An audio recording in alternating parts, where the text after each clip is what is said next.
Our son, Adam, was found dead in his home in Celebration, Florida. It has now been 3 weeks since the passing of popular YouTube vlogger David Adam Williams, known to millions as Adam the Woo. During this time, the YouTube community, his fans, friends, and family have been grieving, sharing memories, and trying to process a loss that still feels unreal. On Saturday, January 10th, 2026, Adam's father, Mr. Jim Williams, broke his silence for the very first time. After more than 5 years away from YouTube, Jim uploaded an emotional video to his channel, Jww-On-The-Move, opening up about the day his life changed forever and how his family has been coping since losing their son. Jim explained that December 22nd, 2025, is a date that will forever mark a turning point for his family himself, his wife June, their daughter Faith, and everyone who loved Adam. What I remember about that day is that my wife was laying down for a nap. I, on the other hand, was mindlessly doodling and passing my time in my office, working on stuff. Somewhere in that area, I didn't really note the time.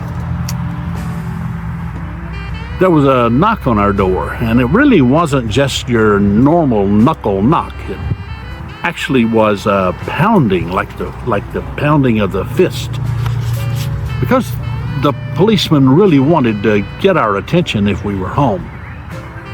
Plus, he knew we were old, and old people can't hear very well, right? But anyway, he was pounding on the door, so I got up and slowly made my way to the front door. When I arrived, I opened the door and I saw that there was a policeman standing in front of my door, the local police here in St. Cloud. "Are you David Williams' father?" Now, I knew that was a dead giveaway that this was something serious, because we never called Adam David. We never referred to him by his first name. When we named Adam, we named him David Adam Williams, and we always wanted from the very beginning to call him Adam. So that's what we did all of his life. And so and he only used that name when there was involved, like when he would set up his bank account, or when he would buy a car, or when he would have some kind of bill due or something like that. That's when he used his legal name. But anyway, that's not important. The point is, when he said David Williams, I knew something was wrong. Now, my first thought, before he even said another word, was that Adam has been in a car wreck. That's what I thought. So I said, yes, I am David's father. And he said, do you know where your son is? Something like that, some question like that. It may have been, have you seen your son today, or something? It may have been some question of that nature. And when I told him I had not, and he said, do you know where your son is? And I said, I assume he's at home. And that's when he told me that, and I hate to tell you this, and he was very gentle, very professional. I really hate to tell you this. I mean, there's no easy way to tell somebody that their son has died. But very gently, he said, Mr. Williams, I hate to tell you this, but your son has been found dead at home in his bed. Now, when he said that, I heard what he was saying, but it did not hit me like it was about to hit me in about 5 minutes. By that time, my wife had heard what was going on, had woken up, came out of the bedroom to hear the man say, your son has been found dead. She reacted in tears and disbelief and shock and being stunned, I mean, all at the same time at that very moment. So we invited the policeman in, we walked over, and we sat down on the couch. The gentleman who was doing all the talking sat down in the seat across from me, and the other two gentlemen just very quietly stood between us and the door. And so he began to ask me questions that a policeman who found someone deceased that he did not know began asking all the criminal type questions. Was your son on drugs? Was your son, did your son use alcohol? Had your son threatened suicide anytime lately? Or all those kinds of, all the police questions. I mean, I've watched all of these detective shows and police shows and murder mystery shows, and that was all reeling in my head. So as he began to come to the end of those questions, the reality of what was happening finally soaked into my brain.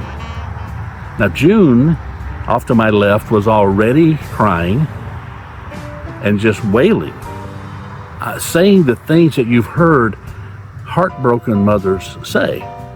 Oh, my son, and it was quite horrible, actually.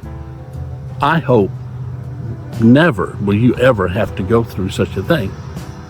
Finally, this reality of all of this is finally soaked into my brain. I began sobbing and bawling and crying.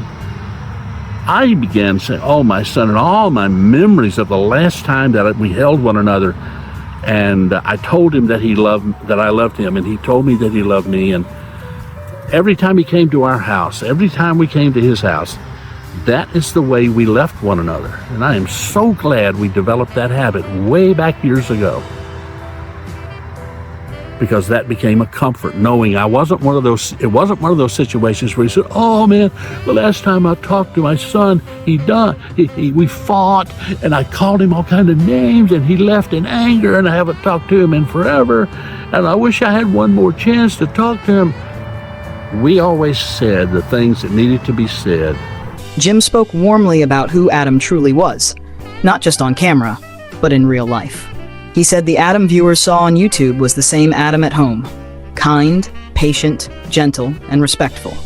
Regarding the medical examiner's report, Jim explained that no final cause of death has yet been determined, and that toxicology reports take time. He promised that when the family knows more, they will share the information honestly. Jim also addressed about leaning on God, prayer, and the support of people who have come into their lives at exactly the right moments. From friends, to advisors, to those helping them navigate grief and logistics. He thanked Adam's fans directly, acknowledging that they are grieving too. He said it became clear to him very early on that this loss wasn't just the family's. It was shared by millions who felt connected to Adam through his daily presence on YouTube. Jim also revealed that Adam's life and the response to his passing has inspired him to return to YouTube, not for fame, but to honor his son's legacy and continue the spirit Adam lived by, putting something positive into the world. Jim says he plans to share unseen memories, personal items, and even revisit the special road trip he and Adam once took together, this time retelling it in chronological order. Adam the Woo passed away on Monday, December 22nd, 2025 at his home in Celebration, Florida, at the age of 51. He was laid to rest in a private ceremony on January 6, 2026, at a Mount P cemetery in St. Cloud, Florida. The funeral was attended by family, close friends, and members of his church community, honoring Adam's wishes for a quiet and intimate ceremony. Adam's legacy lives on through his almost 20 years of sharing his adventures at theme parks and movie filming locations on YouTube. One of Adam's close friends, Justin Scard, shared on Facebook that a celebration of Adam's life is being planned in California and that fans will be included. Justin explained that details are currently being worked out and asked for patience, noting that Adam had countless friends and supporters who want to gather and honor him. He also emphasized the importance of giving Adam's family the space they need as decisions continue to be made. Adam is survived by his parents, Jim and June Williams, and his sister, Faith. His legacy will continue to live on in the hearts of everyone who had the privilege of knowing him, meeting him, or simply watching his journey through a screen. Rest in peace, Adam.